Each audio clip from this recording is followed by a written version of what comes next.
Tadi pada saat kepatuhan itu sudah terjadi, biasanya sudah punya ada kecenderungan tersendiri untuk lebih membiarkan lingkungan mengambil keputusan buat dirinya.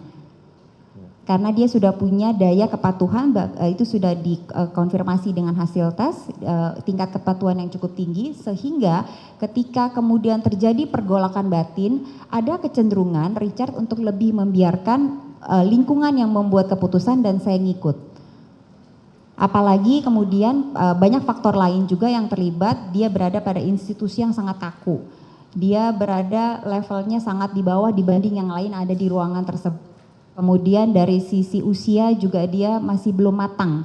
Secara analisa psikologisnya itu kapasitas mentalnya belum matang. Jadi ketika pergolakan batin itu terjadi, dia punya kecenderungan untuk secara instiktif pada saat itu mengikuti apa yang ada di lingkungan. Itu menjadi kacau sekali yang seperti saya katakan, amigdalanya kemudian masuk dan pada akhirnya si lobus frontalisnya tidak bisa berfungsi dengan benar. Jadi ini juga ada hasil-hasil yang ditemukan pada penelitian ini adalah yang pertama, ordinary people likely to follow orders. Orang awam itu biasanya cenderung akan mengikuti perintah yang diberikan oleh authority figure otoritas, even to the extent of killing an innocent human being. Bahkan sampai sejauh ketika harus membunuh mereka yang tidak bersalah.